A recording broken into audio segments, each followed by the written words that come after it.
friends. Welcome to episode 61 of Storyteller Conclave. This is a show all about helping you run the best tabletop role-playing game that you can, whether you're a new storyteller or dungeon master learning the craft, or an experienced storyteller looking to take your game up to the next level. I am Sarah. And I'm Rob. How we doing, Rob?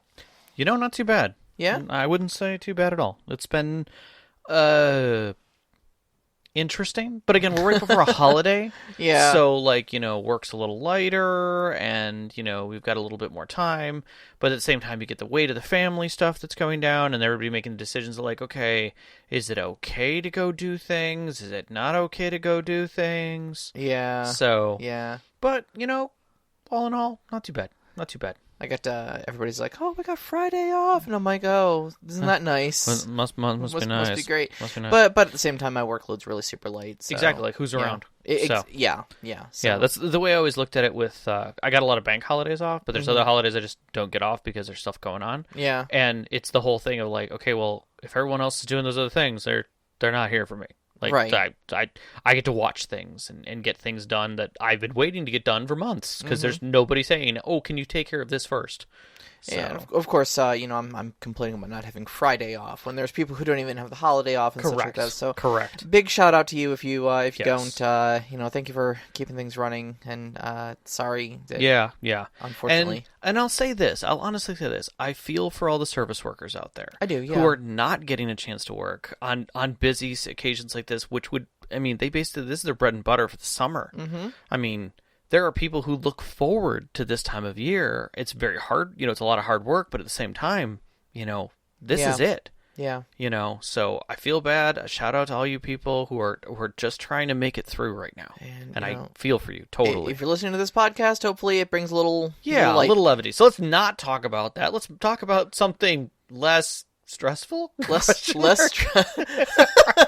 That's a great segue, Rob, into segue. Tonight's topic. Micromanagement. Which is the pain of micromanagement. Yes. That sucks the life out of games. At least some people think so, but I don't think that's true all the time. No, yeah, I was gonna say I'm not even gonna go that far because I don't necessarily think that micromanagement is necessarily a bad thing. I think it's just a different flavor. All right, let's define it before we get too far into it. All right, sir. So what we're talking about is all the little small things.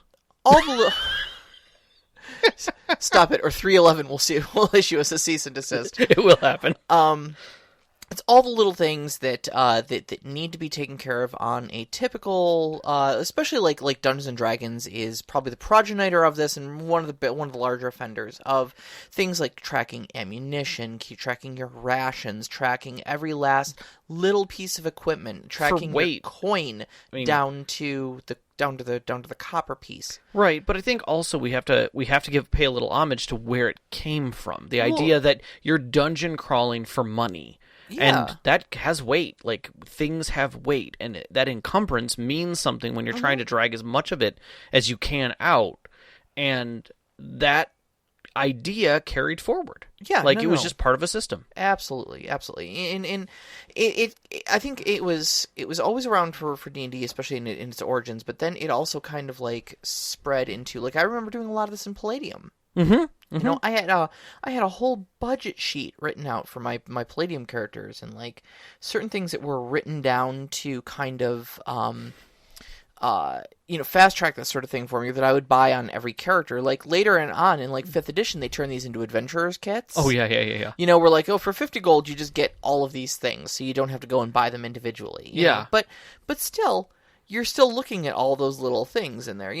Well, and what's funny to me is that, and it's funny in the evolution of it, is that back in the day, you had to individually make sure you bought the things that you needed. Uh-huh. And then somehow those adventurers have shops now and know better and basically just have pre-built packs on the shelf. That's kind of what it led to. Going into a dungeon, here's everything you'll need. It's the dungeon stay-at-home hobby kit, This is coming from a guy with a peg leg and a hooked hand who, has a great horned dragon head mounted to his wall and packs and, everything laid out in his place is armor, and it's slightly dinged, but that plate mail is going to save your life one day, son, And, unless you're on a ship, then it will take your life. In that case, you really should be looking at the stuff on the other side. Right. So I think really when we're a lot of what we're talking about when we talk about this micromanagement thing, and we really want to examine the pros and cons of it. To me, it comes down to a discussion about realism versus an abstract. Okay, I mean that's fair. I mean, okay. So realism, of course, being I need to manage every last little piece of my gear. I need to have a numerical value to the number of coins I have. I need to know how much this weighs, because my character can only realistically lift so much. Sure. And so you've got a very detailed list of everything, and so there are some people I think who really kind of enjoy that. Well, certainly. I mean, we wouldn't have games like SimCity or Dwarf Fortress or Eve or any of these games where you have spreadsheets online. Yeah, well, yeah. I mean, some of the games are far more detailed in how far they go down that rabbit hole. I mean, Factoria and what's the new one? The Satisfactory. Yeah, are that in spades. And honestly, if your mind finds that just amazing and wonderful, and parts of me, I find it pretty darn cool. Yeah. I can't get to the level of some people on it, but then again, I also can't get to the level of some FPSers. So there's a medium ground for some of us, and then there's the far ground of people who are like, I want nothing to do with that because it's like a job. I mean, to me, I'm usually of two minds on it. Like, one part of me says that I do kind of like the added touch to it, where you need that sort of attention to detail, and it does make you think a lot about what your character is, how things are playing out, and such like that, so that you can kind of paint your own picture. Like, how weighed down your character is. You know how big your backpack is because you've thought about it. You've done the math. Right. On the other hand, there are times when I look at my character sheet and I go, I want this to be a character in a story, not a damn Tamagotchi.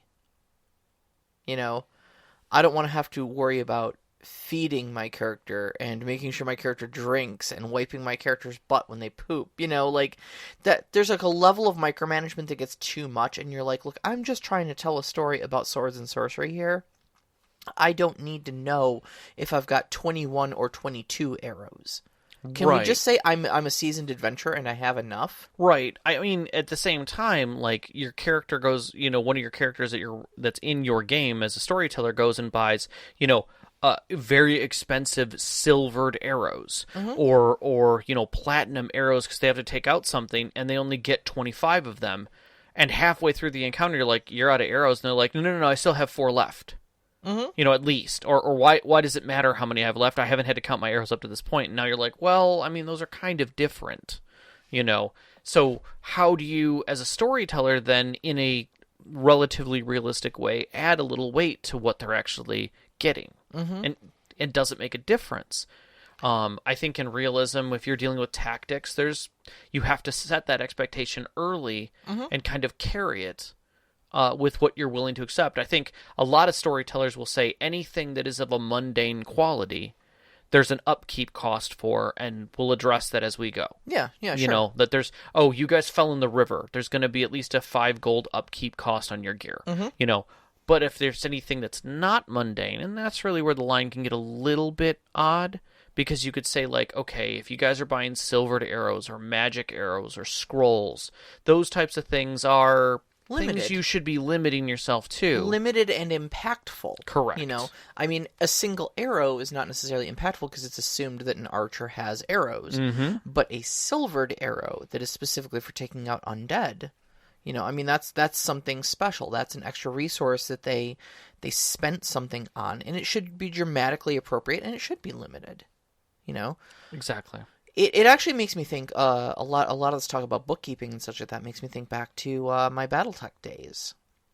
I think that's a perfect example. We back in the day we ran a mercenary group, and the mercenary handbook. Oh God, I don't remember what the name of the book was. Was it just Mech Warrior Mercenaries? It was Mech Warrior Mercenaries. Had a whole system in there for negotiating contracts and such like that. And so my group actually went through and followed all those rules so that, we could figure out what the amount of money was going to be for for salvage and remuneration and, bounties and all that jazz. Figure that out all at the end of the day, figure out what salvage rights we got and whatnot. And then we went through and we tallied up all of the damage that was done to our battle mechs at the end of the day. And we did, it took a day and a half worth of bookkeeping.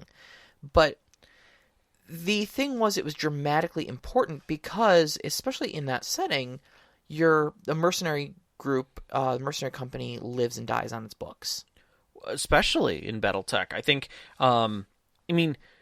any time where you have the chance of limited resources or those resource chains being cut off, I think you are concerned. A lot of people do this in D&D when you start dealing with castles and fortresses, where now you have supply lines to troops. Yeah. And you've got to manage those supply lines and how much is going where and what resources are going with what to make everything work in an army state. And I think that easily applies to extended battles with, Warhammer or Warhammer 40K. You could include, I think actually has some rules for extended battles that are on a larger scale. I know Epic did at that scale where you're dealing with titans and ships. Oh god, yeah. That's all they are, is huge battles like but that. It's a very tactical system that requires you to have those, but not every system is tactical, but resources are still important.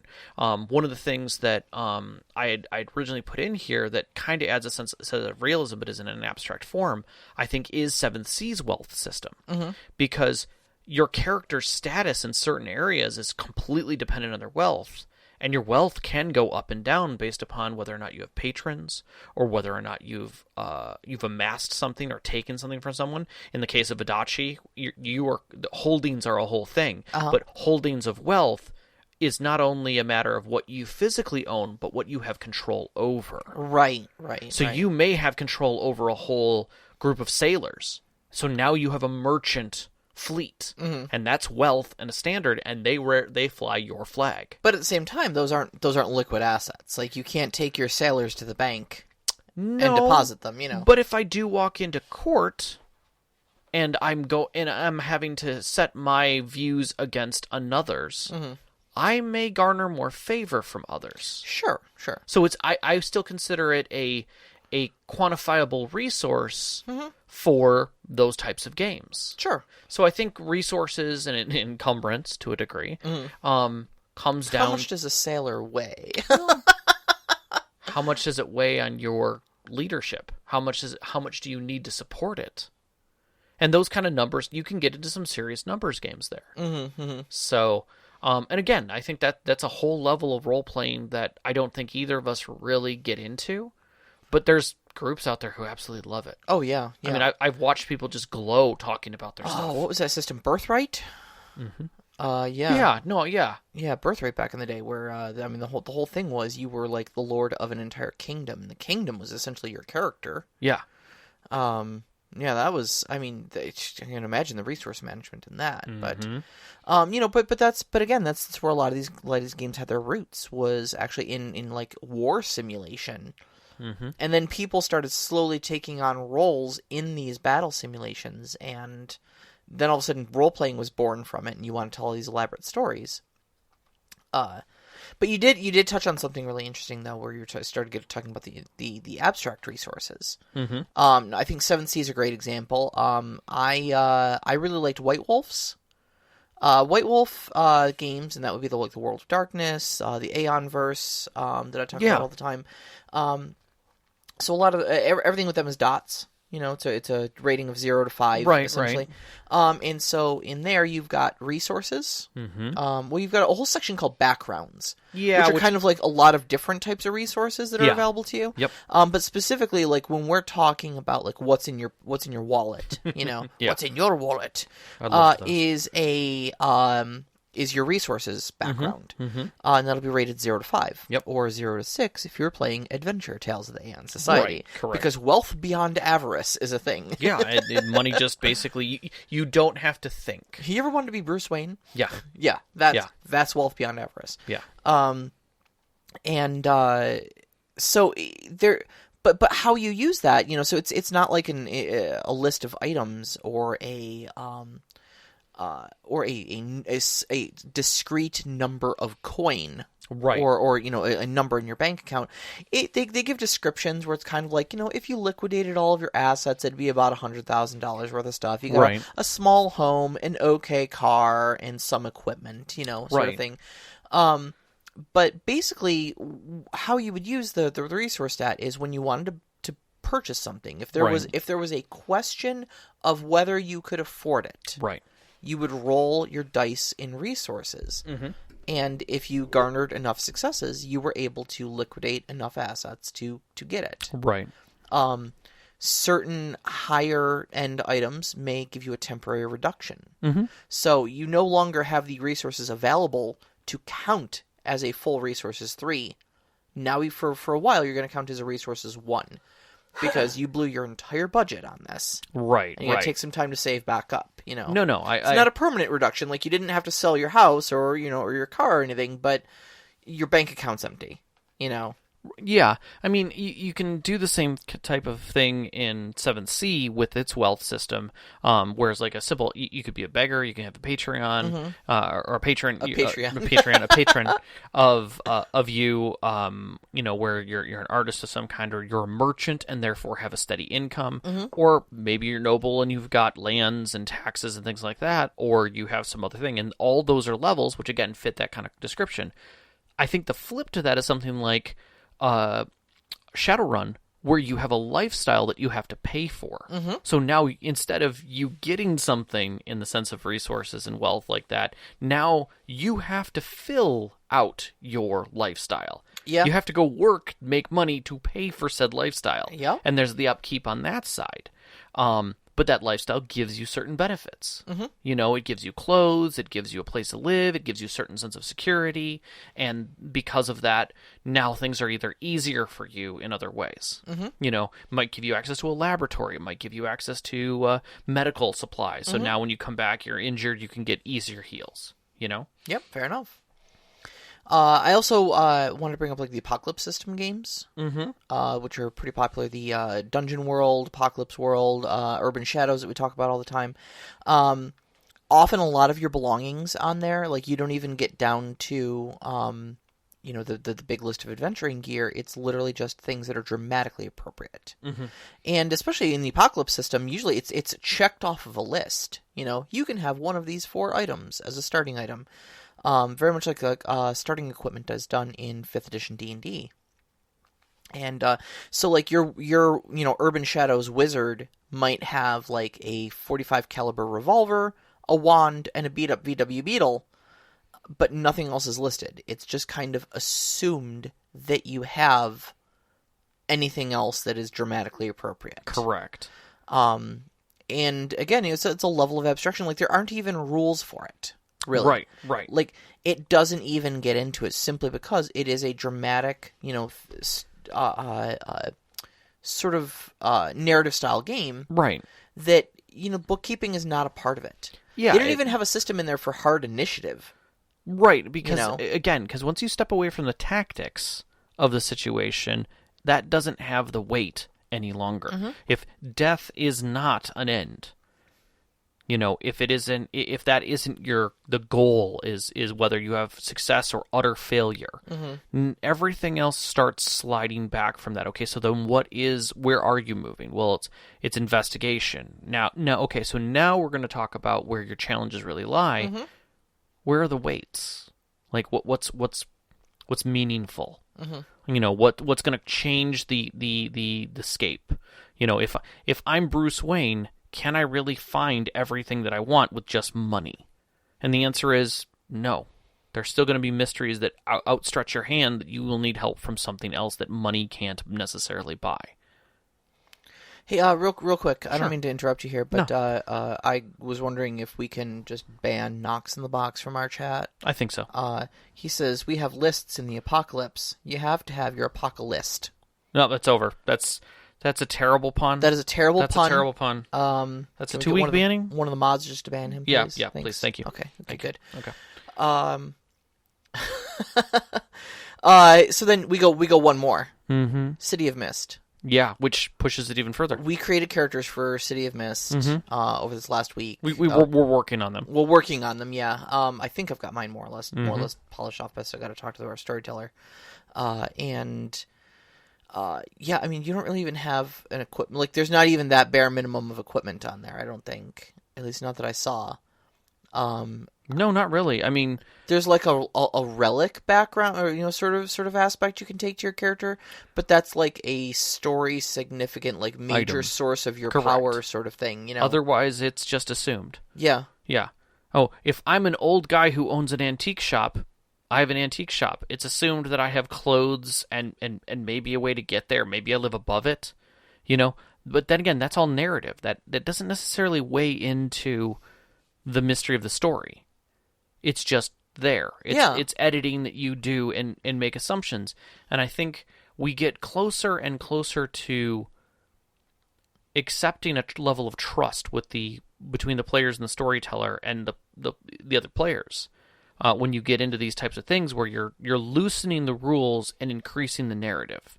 One of the easiest ways that I look at this is I take it back to childhood. Right? Mm-hmm. You had that friend that when you went over to their house to play with Legos and you start putting something together, they tell you, no, that's not how it's built. And you're like, we're playing with Legos. Like, what do you mean that's not how it's built? I'm building a flying, skateboard. No, it's got to have wheels. And if you're going to have jets, these are jets. You have to use these jets. So they're setting the rules for the world. Yeah. Right? Sometimes they're like, no, you have to play with the set. And build it as the set, because that's what was on the box. Right. Because in their mind, that's the rule set to work within. And as we slowly move between our groups, we find that there are groups that are like, yeah, I'm okay with playing, doing a Harry Potter story where we're all using pencils or whatever we want as our wands, and we're literally just making crap up as we go. Yeah. I'm a big dragon. Those are the people who look at your whatever Lego creation you're making and go, seems cool. Sure, let's go. Exactly. Like, it doesn't matter because the story is more important than anything else to them, and they're there to just keep adding to the story, to yes-and their way through it until whatever completion you come to. Yeah. And I'm not saying that one is better or correct than the other. I'm saying that it's different ways to play. Oh, and, yeah, and absolutely. That's the important thing that I think if I can get anything out of this podcast to people is that there is no right way to play. Right. I think, like, we, Rob and I both have our own, like, opinions on the matter. I know where my opinion sits on it, but, like, in no way at all, like, the people who, do enjoy those, deep level of micromanagement of every little aspect of their character, like, I see the appeal to it. I don't personally like to play that way, but that's my flavor, I like coffee over tea. Rob likes tea over coffee. Totally. You'd rather have me have tea over coffee, I assure you. He gets angry, apparently. I'm like freaking Hulk. I kind of want to just see it one time. No, you don't. There's a few people you can talk to, you don't want to see it. Okay, that's very jerky. It's not like I get angry either. I'm a jerk. Just the snark level just goes up? It's real bad. That's weird. It's real weird. How much whiskey do you put in your coffee when you do this? None, because that'd probably be better if there was whiskey in my coffee. And this is why you come to our podcasts. To discover the insightful things that make us tick. Right. So what are some pros and cons? I would say, and again, I'm trying to think about this from a direct point of gameplay versus right or wrong. Mm-hmm. So I would say if you're going to be doing something in an abstract sense, the pros are that it's fluid. It's easier in the sense that there's no stumbling points on keeping track of things. And if you miss something, and you move on. Yeah. It makes it feel like your character sheets it could be just a 3x5 card with a few notes on it. See, and that's right where I love. Like, I love when I can keep an entire character sheet on a Post-it note, I don't like all that little sort of thing. And that's one of the reasons why I love WRNM by Stargazer Games so much. Mm-hmm. Because there is so little bookkeeping in it. For me, like, I think it's a lot more flexible, and you have a lot more time to just play the game rather than like having to stall the game to look up how much a coffee mug costs in the player's handbook, you know? Mm-hmm. And we've done that before, too, where it's like, I want to buy 2 horses. Oh, okay, hold on, let me look up the cost of a horse to see how much gold that costs. Like, and I'm sighing not because I don't want you to buy a horse. Like, don't get me wrong. Like, I'm happy to do this as a storyteller. And, I signed up for the job. Don't get me, but Right. But at the same time, I know that now I'm going to need to break, the pacing of my narrative to look that up so that we can keep that, to keep the books on that. Right. But it makes it, I would just say it's gaming light. Mm-hmm. And that's the easiest way that I can say it. I would say in a con, Yeah. For the people who need the detail to help it in their minds, because again, we know there are player types who have a hard time with the mind's eye and seeing things and having tangibility, and they need maps, structure, physicality, notes to help them with the visualization. And so that kind of level of detail gives them a much broader image. Like when, and this is funny, I talked to a developer about this at one point. I said, when you look at the code, does it help you more than seeing the actions of a user? And they said, in my case, it does. Because I can see exactly what the software is doing, regardless of what they're doing with their hands on the keyboard. Oh, right, yeah, that makes sense. Okay. And I look at the code and think, that's just a loop, and that's this, and like, I can't see what it's doing. But to them, they can see all the variables, they know all the events, they could step through it clean. And so in that sense, it's a different visualization. Yeah, I don't even see the code anymore. I just see blonde, brunette, redhead. Exactly. That kind of feeling to it. So you kind of have to remember that there are, just as there are different learners, auditory, visual, tactile learners, there are different gamers who need values to certain things to help them.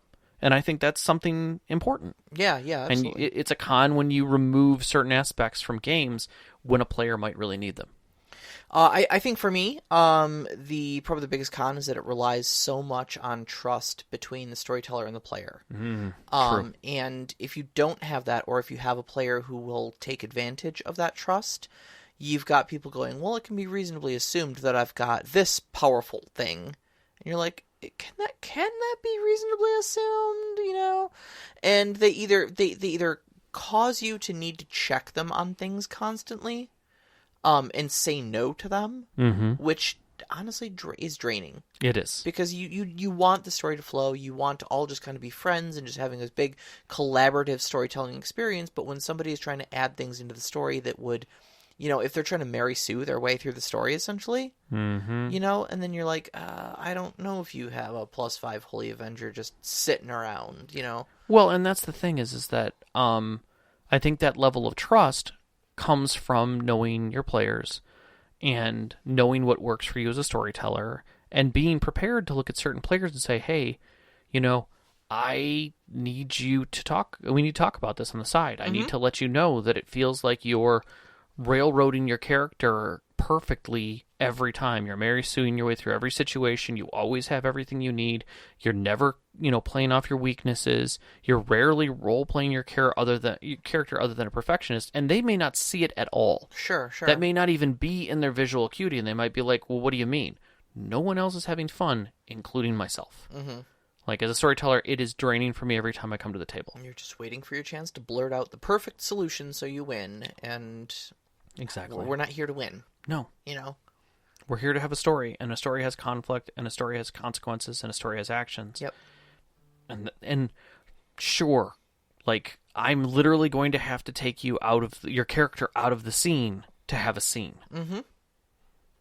So, all right. So one other thing we wanted to talk about tonight is, where's the line? Is it too much? When does a game get too real? When does micromanagement turn into, or I should say, when does it go from, we need to manage some resources to solve problems that are dramatically appropriate in the story, and turn into, I'm playing Tamagotchi, I'm playing Life Simulator here, And I've got some opinions on that, but I think I wanted to kind of hear your answer first. I would say for me, it comes down more to how your players are. Like, again, communication is key. But if you find that your players really do enjoy the minutia, get to a level of minutia that doesn't slow the game. If you are literally struggling every session to get to role playing that they want to do, versus them deciding what gear they're buying that week. Yeah.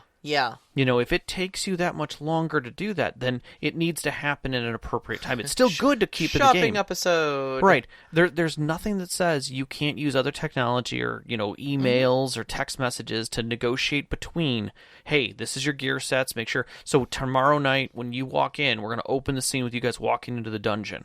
So anything that happens before that. And I think minutia, even if you're talking about like weights and encumbrance and buying gear or talking to certain people or working out certain details or dealing with social interactions before the scene, if any of that stuff starts weighing down too much, you need to talk with your group and kind of reduce it so that people can so that when you get to the table, you're prepared to enjoy and have the story, right? Because there's nothing worse than you're going to do a movie night and just as you're sitting down, you've got the movie paused right at the opening, and someone's like, I'm going to make popcorn. I got to go to the bathroom. Exactly. Oh, hold on a second. My boyfriend just texted me. Right. Yeah. And now it's an hour later, and you still haven't and you're started just the movie. about to start the movie, and someone says, is this the second one? I haven't seen the first one, so can somebody fill me in?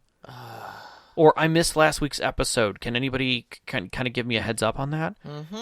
It's all the same thing, and you can feel that just in our conversation that we're talking about, like the same situation. So details are only as good as they help the story move forward or help you enjoy the game more. Once they become a stumbling block, it is time to identify that stumbling block and remove it. We watched a YouTube video earlier. And I'll see if I can find the link to it, that was called The Tyranny of Fun. And it was largely about these micromanagement things and how a lot of these rules end up kind of getting thrown out. Just simply because people take one look at the encumbrance rules, people take one look at, a lot of the adventuring gear rules, and they go, this isn't fun for me. Right. And at what point, are you, like, ripping it's out more whole... of a guideline. Yeah, exactly. I love that.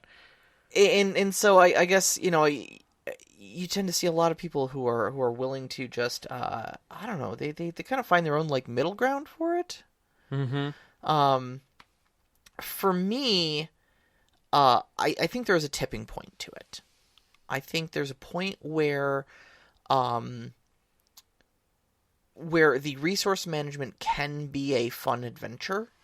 And like Knox in the Box asked us, actually as his question for this week, he said, similar to embracing low scores and faults of your character, what are some ways players can embrace encumbrance and not feel overly crippled in gameplay / roleplay, and view it as a fun challenge instead?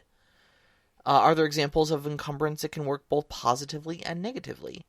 And that actually got me thinking then of like, kind of tilting the scale the other way. When does resource management become almost the game itself?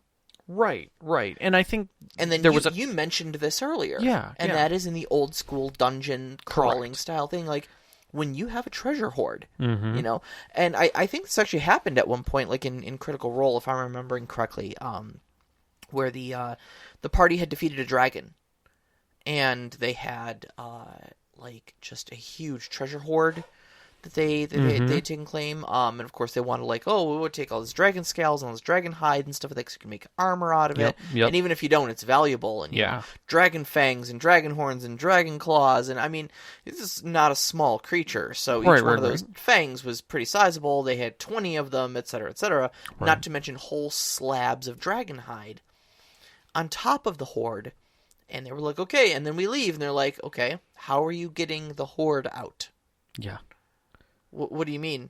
I mean that 50 gold weighs, X amount of pounds, and there is 500,000 gold here. on top or underneath this body of a dragon. Underneath this body of a dragon that you've butchered for probably we're That's talking 2 tons clearly, of dragon. Yeah, we're talking clearly 3 or 4 tons worth of stuff here that you're trying to move. How do you get it home? Yeah. Oh. Shit. Yeah. Yeah. Yeah. Well, yeah, on one hand, that's resource management. Mm-hmm. And yeah, it sounds tedious, but I think it's so plot consuming that then becomes the next leg of your adventure, you know? Yeah, who's going to try and come get it now that there's a vacuum? Mm-hmm. Like, that was another one that I looked into, was I was trying to see where resource management made a difference. Mm-hmm. And so the group, basically, the main part of the adventure was the group going and taking out, I think it was a troll king. Okay. He basically had usurped an area from another lord who had a castle that was built into a mountain. Basically, they chiseled it out of a mountain. Sure. And he's like, once it was finished, he was like, seems like a perfect place for me to move into. And so he did. Mm-hmm. And he brought like a troll army with some other like lesser things that he basically had control over, and took over this castle and keep and lorded over the whole area and was a jerk. And so the group was going in to basically return the true rightful king. Mm-hmm. Who, you know, had gathered a rebel army, if you will, because obviously the commoners weren't going to go against the Troll King, and they basically were just feeding him. Sure. So they went and took him out. Well, once they got there and they took him out, it was mostly just them who finished it up. You know, obviously the King's army didn't make it in or do anything like that. They now had a whole bunch of riches that were there. Mm-hmm. Some of it was the old king's, but some of it was other things that the troll had brought in, this Troll King had brought in. And it was quite a lot. And they were like, okay, great. Now we got to get it out of here. They were just like, yeah, so we're gonna, you know, get it out. He's like, and we'll do that next adventure. What do you mean? You're now in a castle. There's an army outside with a king. You're just gonna walk it in carts past him? Yep. I'll see you next week. And literally the next 4 weeks of adventure was them trying to figure out how to hide a couple tons worth of gold and items, and then get it past that king and like out to somewhere, because they didn't have a home base. Can we hire a mimic? You know, and that was the kind of thing, is they were trying to figure out like, how many bags of holding do we have? Yeah. How much will that really hold before it breaks? Right. And burps everything out. You know, and all of that was like weighted on them. And they're like, geez, this is an adventure, like a reverse dungeon adventure in itself. They're yeah. Yep, because that king's coming in shortly. Like the whole first day was them trying to convince him not to come in, because there were still terrible traps and things that they had to take care of. To give them like a day to clear out things and find something to do with it. And then from there, like, okay, guys, we got to get this shit out of here now. So, I mean, I think you can have certain fun in it too, if you plan for it well. The first thing I thought when I was thinking about the solution of how to get the treasure out is like, you know, oh yeah, we go and we hire people with carts and such like that to come up here and help us move it, and then like, okay, and when those guys get up there and see more money than they've ever seen before, and you're alone in a cave with them, do they get greedy?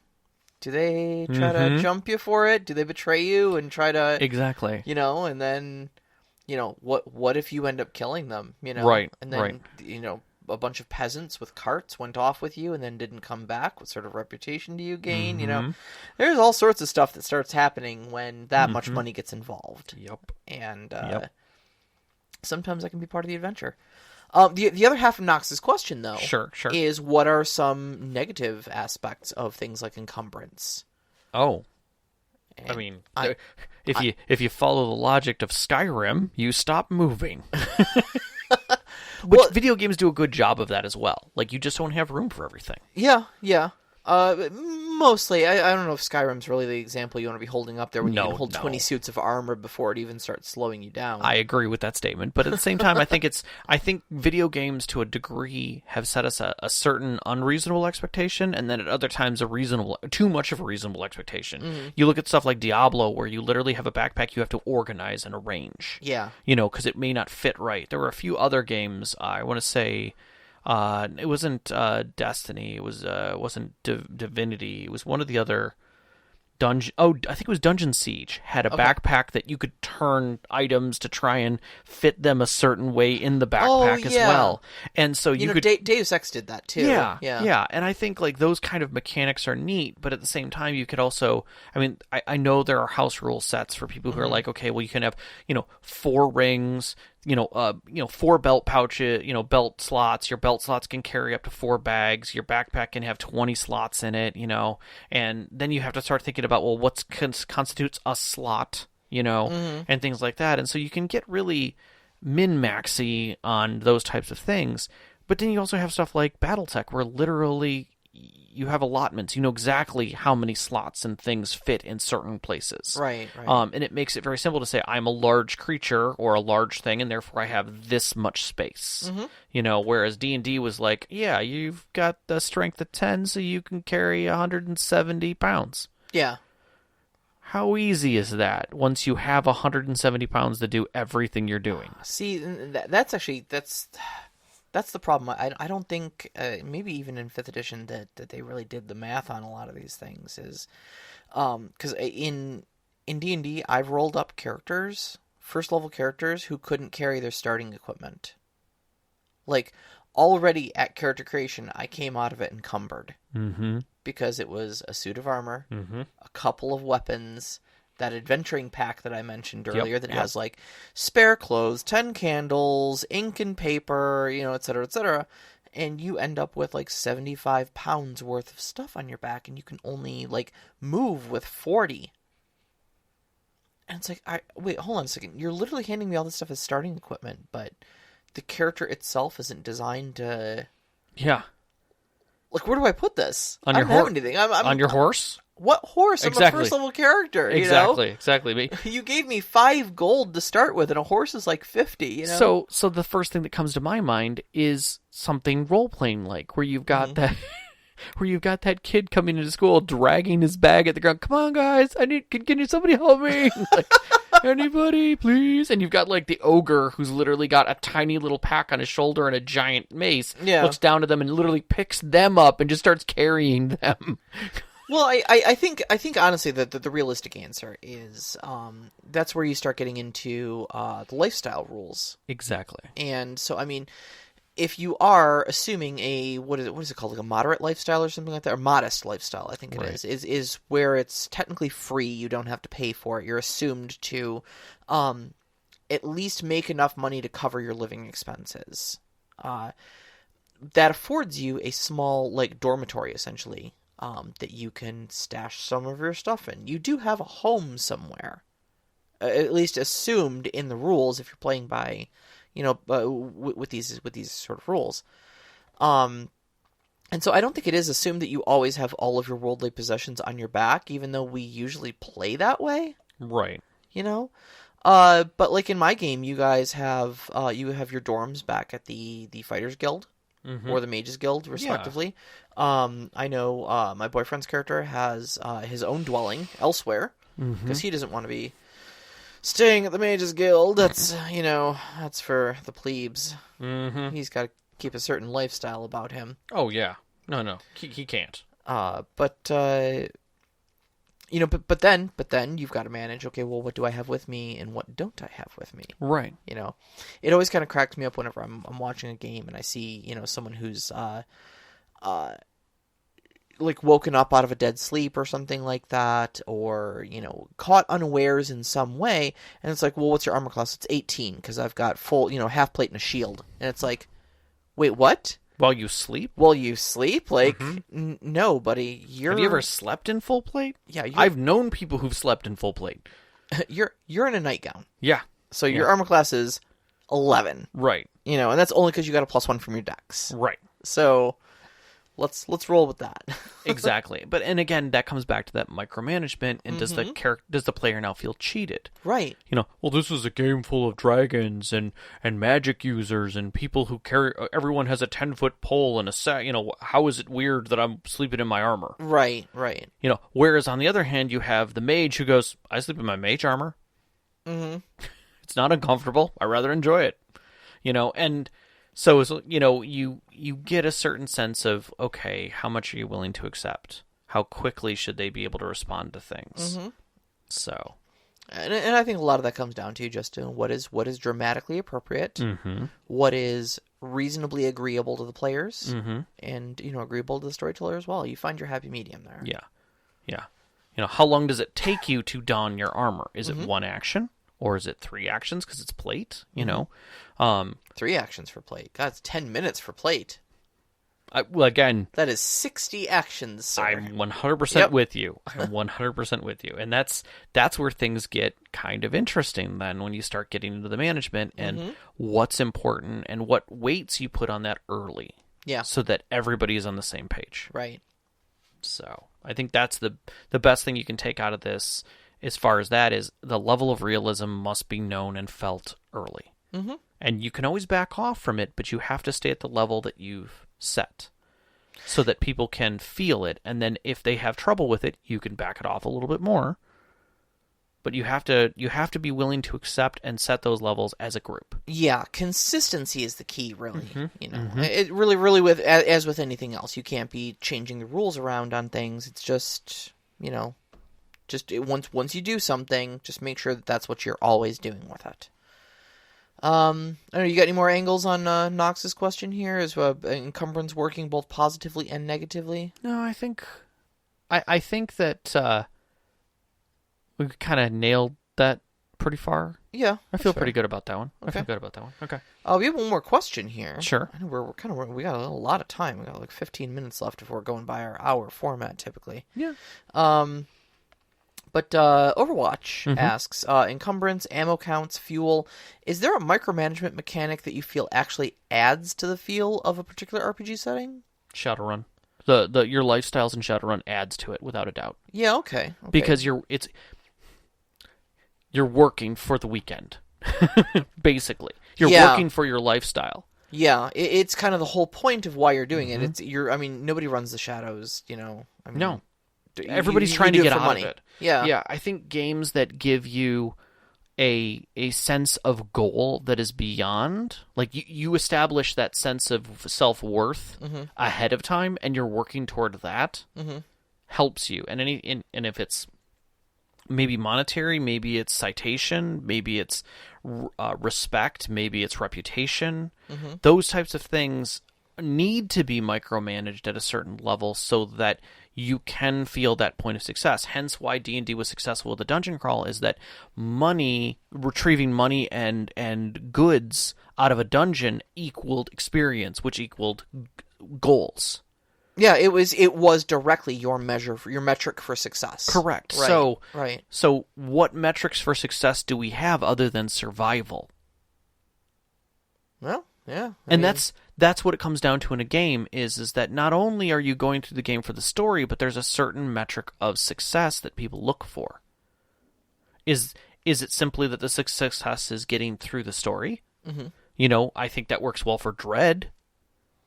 Yeah. That's a good there, but when you get to something like, City of Mist, there's different levels of success there, and I think that's when micromanagement can show and shine.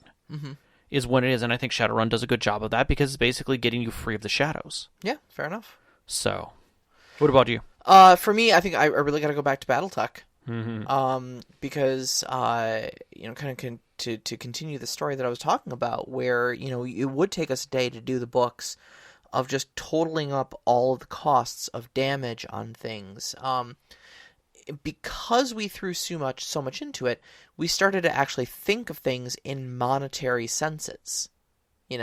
So when someone took a nasty salvo of missiles and took it all down their right side and it damaged internals on their arm, we weren't going, oh my god, this person's battle mech got beat up, I hope they're okay. We're looking at it and going, oh, that's expensive to repair.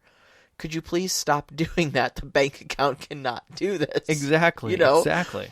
And it shifted the entire way that we operated. It shifted the entire way that we role played, because trying not to go bankrupt was such a huge thing when multi-millions of C-bills were trading hands between everything. And then there were a few times where we couldn't afford to repair a mech, or it was going to take us so long to repair one that we ended up salvaging an enemy mech and throwing a million C-bills into just like repairing the cockpit because it took a headshot or something, and then fielding this like scrapped, refit, poorly patched up enemy mech instead of the regular one because that one was going to take like a month and a half to repair. Right. You know, and it made for some, which made for some really good like dramatic moments of like, you know, because we were soldiers, we were mercenaries, you know, and so the whole idea of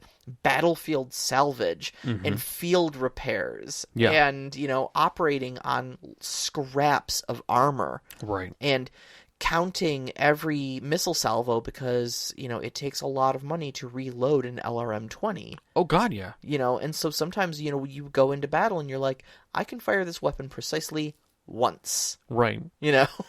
Right. Because we just didn't have the money to refill it. Right. You know, right. and what do we do with that, you know? Yeah. You find yourself making interesting choices during battle, like, I'm going to go up and punch this guy now. Yeah.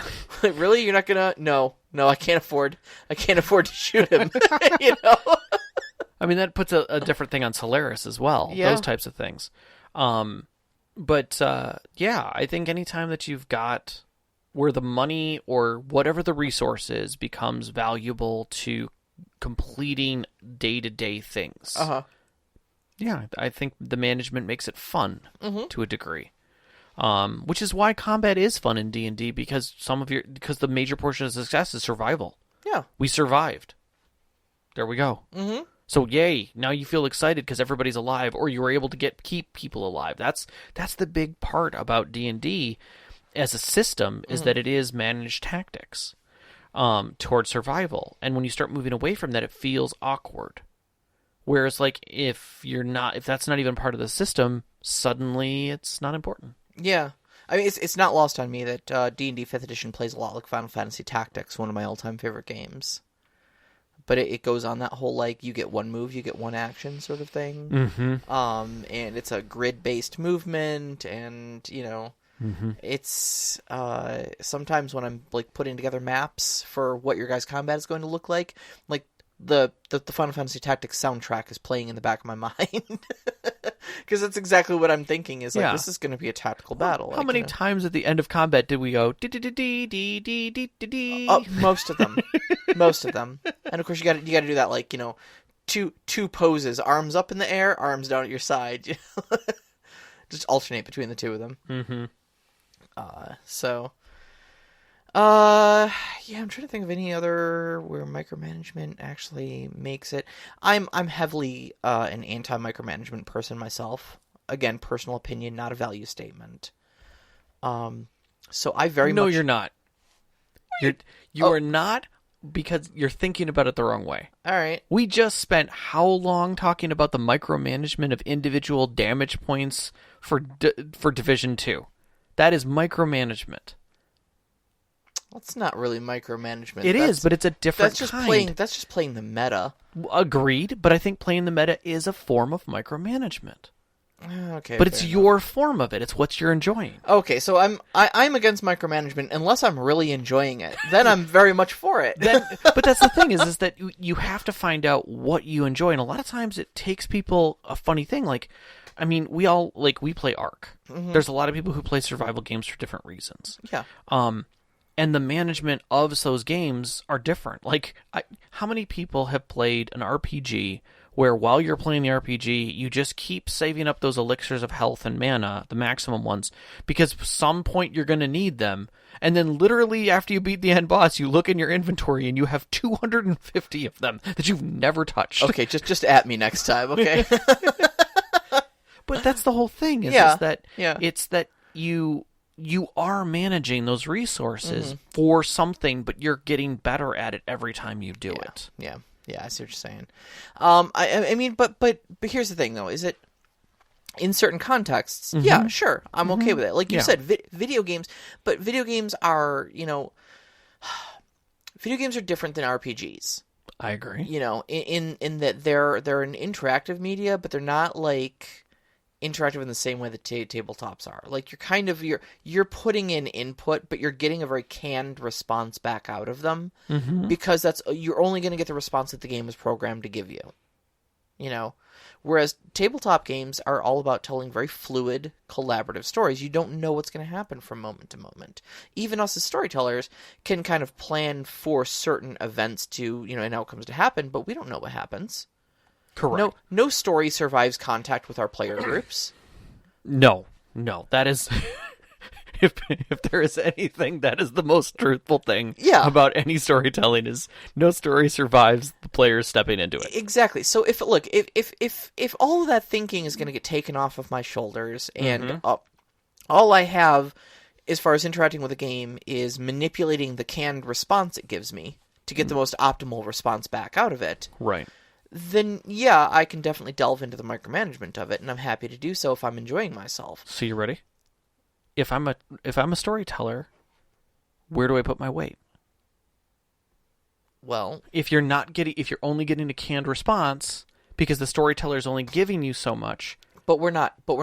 I'm talking about video games when I'm talking about that. Correct. So, and I'm going to bring it back to tabletop. Okay. Is that some storytellers early on allow for the micromanagement because they need to give space. They need to give a reason. And I think early D&D did that. Because it wasn't really storytelling so much as it was giving them a reason to go get more loot. Yeah. Now we're stepping away from that. And it's becoming less necessary. But I still think there's a point for it for early storytellers to be able to have that breadth and time and still let things be enjoyable for some of the players, to give them something to do, give them something to focus on. Yeah, I think it's arguably... I don't want to mean this in a bad way, but it's kind of a crutch. I think it's an evolution. But for like you said, for newer storytellers, I think it's better to have those concrete terms, because you haven't figured out what's reasonably dramatically appropriate for a character to just have. You don't know the limits of the system. You don't know where things fit, what's comfortable. That's why CR ratings are a thing. I mean, I could put this question out to pretty much our entire Discord group and say, for those who have gamed for more than 10 to 15 years in D&D, how many times do you really look at calculating out the CR rating versus your players every time you go into combat? And how many times does that make the difference on whether or not you run that counter that way? It's a gauge. Yeah. It's not an absolute. Yeah. You'll throw in some guys. You might have some guys die early. That's the difference, is that early on you don't know how 5 level 1 characters are going to go up against a stack of skeletons without the CR. Right. That rule system to help guide you through it. Nor do you know whether or not Todd is going to be an idiot or a jerk and try and skim that he has 6,000 arrows. Yeah. And that's going to overshadow the wizard who literally is doing his spells by the book and is just out. And early on gaming, you've got to play by some harder rules to help the storyteller and some of those early character players understand the system enough to be able to play softer in it. So yeah, I think that's perfectly fair. All right, so next week's topic. We're going back to another system spotlight. Yeah. This time we're going to kind of go back to a lot of my roots. Probably a lot of yours as well. Yeah, yep. We're going to be talking about the World of Darkness. Yes. Where Vampire, it was, werewolf, the apocalypse, Mage, the Ascension, Changeling, the Dreaming, and, Wraith. Yes. A little bit of Wraith. I would like to talk and about Wraith then as one of my also I would say it's aspects toward the LARP that it kind of birthed. Oh yeah, Theater of the Mind's Eye. Yeah. So if the Book of Shadows. Everything you wanted to know about World of Darkness, didn't want to know, but were afraid to ask. That's so, right. You can find us on Twitter at @ST_conclave. You can find us on Instagram also at @ST_conclave.